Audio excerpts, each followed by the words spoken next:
ഇപ്പം നമ്മുടെ അപ്പൂയും കേരള സാർ 100% ലിറ്ററസി സാർ സബ്സെ ബെഡ ചിപ്സ് സാർ എന്നൊക്കെ പറഞ്ഞു നോക്കി വിട്ടെങ്കിലും നമുക്ക് തൽക്കാലം ആശ്വസിക്കാൻ എന്തെങ്കിലും വകയുണ്ടോ എന്ന് ചോദിച്ചു കഴിഞ്ഞാൽ ലോകത്തിലെ തന്നെ ഏറ്റവും പോപ്പുലർ ആയിട്ടുള്ള കോണ്ടന്റ് ക്രിയേറ്റേഴ്സിൽ ഒരാളായിട്ടുള്ള ആരാണ് കേരള ബ്ലാസ്റ്റേഴ്സ് എന്ന് ചോദിച്ചിട്ട് പറയാം.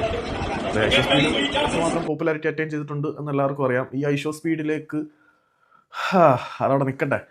ഐഷോ സ്പീഡ് ഇന്ത്യയിൽ ഏതെങ്കിലും ഒരു ക്ലബിനെ കുറിച്ച് അന്വേഷിച്ചിട്ടുണ്ടെങ്കിൽ അത് കേരള ബ്ലാസ്റ്റേഴ്സ് എന്ന ഈ ഒരു ഇന്ത്യൻ സൂപ്പർ ലീഗ് ക്ലബിനെ കുറിച്ച് തന്നെയാണ്. ഇന്ത്യൻ സൂപ്പർ ലീഗിന്റെയും ഇന്ത്യൻ ഫുട്ബോളിന്റെയും പോപ്പുലാരിറ്റിയെക്കാട്ടിൽ മുകളിൽ പോപ്പുലാരിറ്റി കേരള ബ്ലാസ്റ്റേഴ്സ് എന്ന ബ്രാൻഡിന് നേടിയെടുക്കാൻ കഴിഞ്ഞിട്ടുണ്ട് എന്നുള്ളത് സത്യമാണ്. കേരള ബ്ലാസ്റ്റേഴ്സ് എന്നത് ഇന്ത്യൻ സ്പോർട്സിലെ ഏറ്റവും വലിയ ബ്രാൻഡുകളിൽ ഒന്നാണ് എന്നുള്ളത് ഏറ്റവും പ്രധാനപ്പെട്ട സത്യമാണ്. കാരണം വേറെ ഒരു ഇന്ത്യൻ ഫുട്ബോൾ ക്ലബിനും ഇനി ചരിത്രത്തിൽ പോലും ഇത്രയും പോപ്പുലാരിറ്റി അറ്റൈൻ ചെയ്യാൻ പറ്റും എന്ന് ഞാൻ വിശ്വസിക്കുന്നതാണ്. കാരണം അത്രമാത്രം ഇമ്പാക്ട് ലോകത്തിന്റെ വിവിധ ഭാഗങ്ങളിൽ എവിടെയെല്ലാം മലയാളികളുണ്ടോ അവിടെയെല്ലാം ഉണ്ടാക്കിയെടുക്കാൻ കേരള ബ്ലാസ്റ്റേഴ്സിന്റെ ആരാധകരെ കൊണ്ട് കഴിഞ്ഞിട്ടുണ്ട്. അതുകൂടാതെ ഓൺലൈൻ സാന്നിധ്യം, അബ്സല്യൂട്ട്ലി സൈബർ മോബ് എന്നൊക്കെ പറയാൻ പറ്റുന്ന തരത്തിലൊരു വിഭാഗം തന്നെ കേരള ബ്ലാസ്റ്റേഴ്സിനുണ്ട്. അതുകൊണ്ട് തന്നെ സൈബർ ലോകത്ത് ഏറ്റവും വലിയ ചർച്ചയാവാൻ ഈ ക്ലബിന് കഴിയുന്നുണ്ട്.